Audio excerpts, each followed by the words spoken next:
And that is our first question this morning. Give us a call. The numbers will be on your screen. We want to find out from you what role you think we should play and the rest of the world in rebuilding Afghanistan. New Jersey, Democrats line, good morning. Hello, hello. Hi, how you doing? Fine, thanks.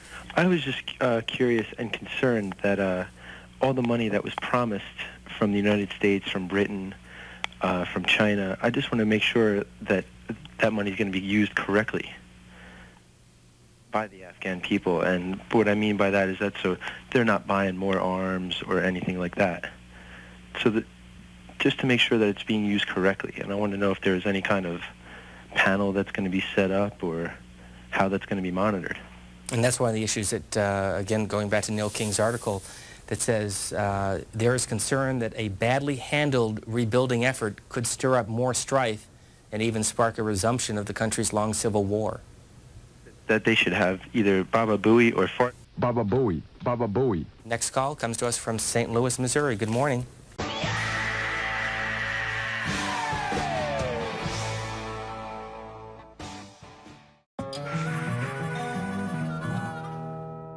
Let's turn now to Afghanistan. For years, senior U.S. officials misled the public about the war in Afghanistan. As vice president, what did you know about the state of the war, and do you believe that you were honest with the American people about it? The reason I can speak to this, it's well known, if any of you followed it, my view on Afghanistan. And I got in a big fight for a long time with the Pentagon because I strongly opposed the nation-building notion we set about. It requires nation building, a dirty word. You have to build democratic institutions over time. Because I strongly oppose the nation-building notion we set about. But you got to rebuild the shops, you got to rebuild the small factories, and in order for them to have any shot. Because I strongly oppose the nation-building notion. And rebuild some of the factories, have the electrical power plant working. We have to be in here for the long haul. Yeah. Well, we can't afford to leave in terms of America's prestige in the world, can we? Absolutely not. And I'm already getting phone calls saying, hey, no nation building for us. Our mission in Afghanistan was never supposed to have been nation building. It was never supposed to be creating a unified, centralized democracy.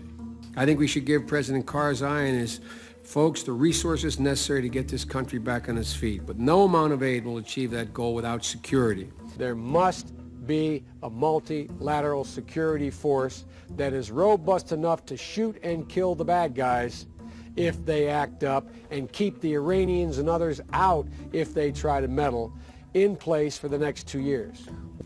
In some parts of the administration, nation building is still a dirty phrase, but the alternative to nation building is chaos. A chaos that churns out bloodthirsty warlords, drug traffickers, and terrorists. And I argued against it constantly. We have a great deal of work left to do in Afghanistan, and a continued obligation to the men sitting in front of us to allow them to be able to do the work that needs to be done. Nation building, trying to create a democratic, cohesive, and united Afghanistan, something that has never been done over many centuries of Afghan history. This was a relatively stable government prior to 1973, had a central government, it functioned pretty darn well, and so this is not a country that doesn't have a history of being able to do this. Something that has never been done over many centuries of Afghan history.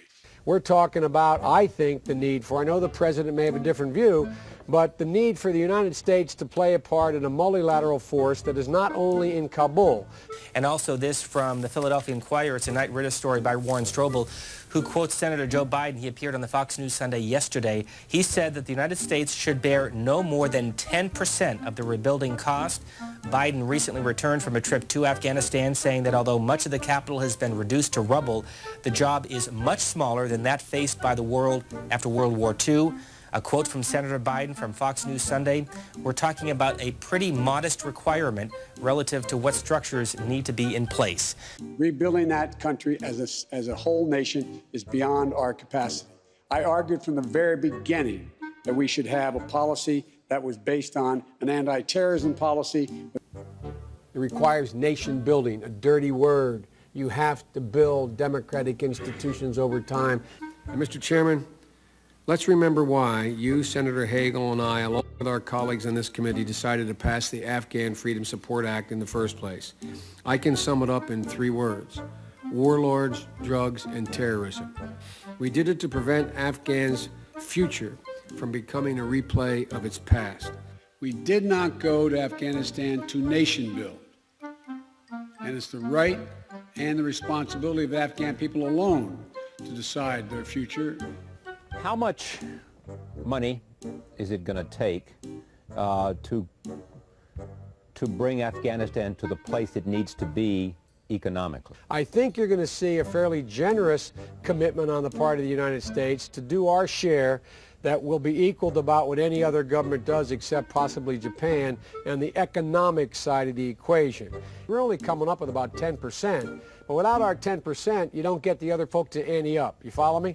Now, whether it's 5%, 12%, whatever, I don't know, but we're going to have to play a role.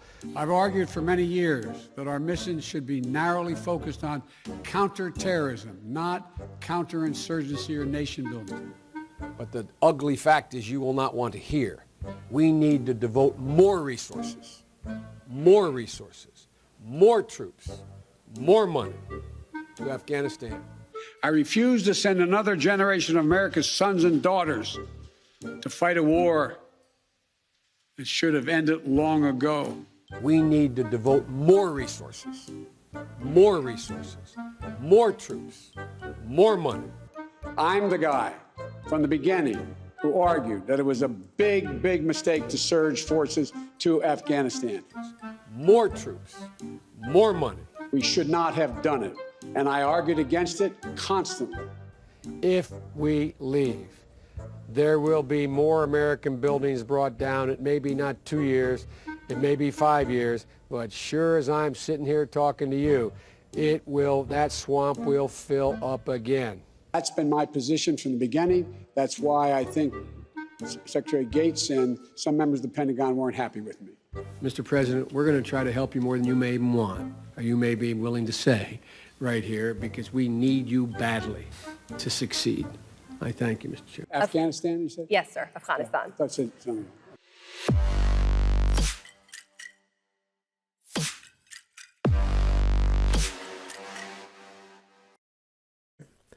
Joe Biden lied his way through college. Joe Biden cheated in law school. He was almost expelled. He begged for a second chance, and they gave him a second chance. He was plagiarizing. He doesn't have a moral, ethical bone in his body. And if he thinks he can promote himself and his legacy with the half a dozen or so historians he brought into the Oval Office, but Joe Biden knows as President of the United States, in control of the media and big tech, he won't be held to account. He can say whatever he wants, no matter how grotesque and evil. He will take this country down if he has to, in order to promote himself. That's the kind of individual who's in the Oval Office today, a man who lacks character and foresight, and worse.